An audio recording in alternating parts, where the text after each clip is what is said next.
Hello friends, आप सभी का स्वागत है हमारे channel Radha Rani free education पर, जहां हम सॉल्व करने वाले हैं subject English, worksheet number 31, date 15/9/2020, class 9th।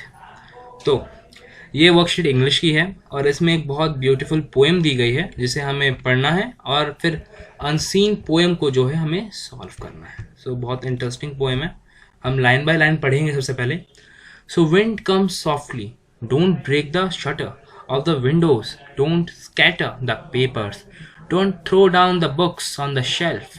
They look what you did, you threw them all down. You tore the pages of the books, you brought rain again. You are very clever at poking fun at weaklings. You are very clever at poking fun at weaklings. Frill, crumbling houses, crumbling doors, crumbling rafters, crumbling wood, crumbling bodies, crumbling lives, and crumbling hearts.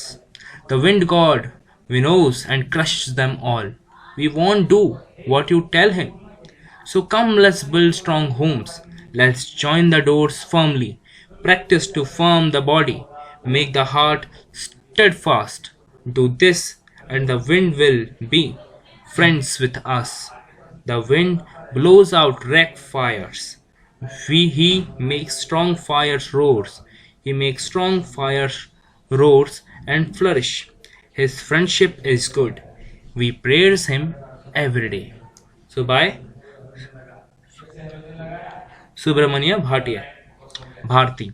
तो ये एक मतलब poem है जो कि सुब्रमण्य भारती द्वारा लिखा गया है, जो कि बहुत अच्छा पोएम है। इस मतलब पोएम में ये बताया जा रहा है, ये विंड के बारे में है कि विंड सॉफ्टली आती है, वो सारी चीज़ को बिखार देती है। जब विंड स्ट्रांग होती है तो वो सब कुछ तबाह कर देती है, जो उसके सामने है उसे उड़ा देती है, सब कुछ तोड़ फोड़ के चली जाती है। सो पोएट हमें ये कह रहा है कि जब विंड आता है तो वो सब कुछ तोड़ के चला जाता है। यहाँ पे विंड को वो सिंबलाइज कर रहा है हमारी लाइफ की डिफिकल्टीज से। जब हमारी लाइफ में कभी भी डिफिकल्टीज आ जाती हैं, वो हमारी जिंदगी को भी तहस नहस कर देती हैं। लेकिन तब हमें क्या करना चाहिए? तो पोएट कह रहा है कि विंड से बचने के लिए हमें स्ट्रॉन्ग हाउस बनाना चाहिए, स्ट्रॉन्ग डोर्स बनाने चाहिए, अपने आप को उस हिसाब से अडॉप्ट करना चाहिए। तो इसका मतलब है, वो पोएट ये कहना चाहता है कि जब भी कभी भी आप मतलब प्रॉब्लम्स में फंसे हुए हों, आप कुछ मतलब कर ही नहीं पा रहे हो, बार बार वो डिफिकल्टी आपको तोड़े जा रही है, तो आप अपने आप को स्ट्रांग बनाइए, उससे लड़ने की ताकत लाइए अपने अंदर, और अपने आप को ऐसा बना लीजिए कि अब उसकी आपको आदत हो जाए, कि अब वो आपको अपना दोस्त मान लगे, आप उसके दोस्त बन जाएं, वो आपको और कभी हार्म ना कर पाए।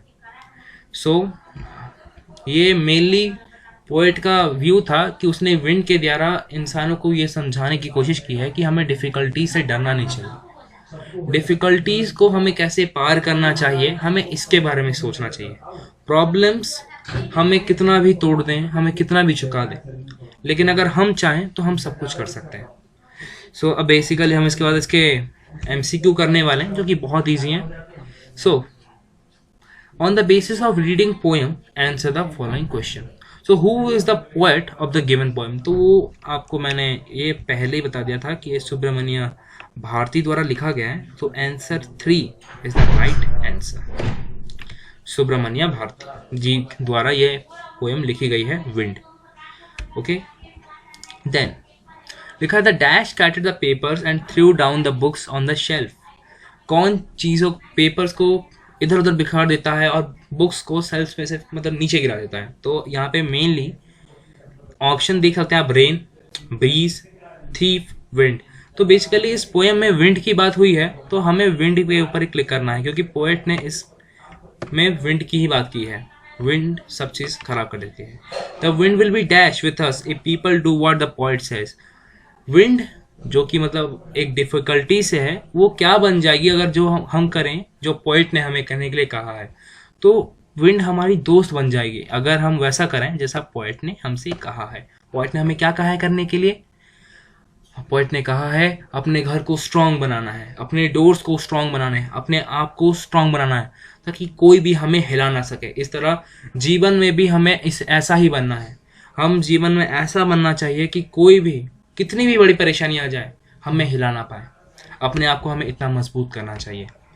जो लोग प्रॉब्लम से भागते हैं तो वो कभी प्रॉब्लम का सामना नहीं कर पाते, जिसकी वजह से वो कभी प्रॉब्लम से उभर ही नहीं पाते, और हर प्रॉब्लम हमें कुछ ना कुछ सिखा के जाती है। It's always.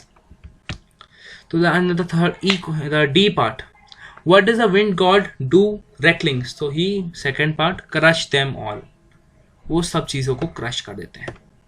Then E, the poet ask people to dash, तो वो कहते हैं कि build strong homes, firm the body, make the heart steadfast, all of them.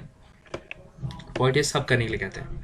The wind blows out dash and makes dash fires on the flourish, तो ये बहुत easy है, हमें यहाँ पे आंसर मिला है। तो the wind blows out weak fires and strong fire roars, so ऐसा आंसर हम देखेंगे जहाँ पे दोनों ही हो। सो मेक ये है वीक एंड स्ट्रॉन्ग, ये वाला बिल्कुल सही है जो मैंने आपको भी दिखाया। What do you think the wind symbolizes in the poem? So wind क्या है? तो wind है difficulty, challenges, hardship, all of these. The poet suggests we should face the challenges, dash and stay from difficult situations.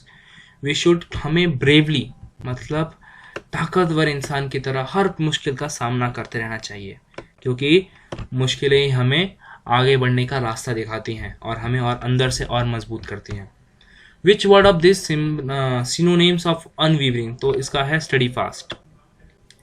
So friends, ये हमने ये question कर लिए, हमने ये विंड भी का ये कॉम्प्रिहेंशन पार्ट था, तो हमने इस पोएट को भी पढ़ लिया। पेपर में जब ये आए आपके पास तो आप बिल्कुल ही बहुत आराम से 20 मिनट्स में 4 पैसेजेस आते हैं, 2 पैसेजेस आते हैं, तो आप 20 मिनट्स आराम से दीजिए, एक पैसेज को आराम से पढ़िए बिल्कुल ही क्लियरली।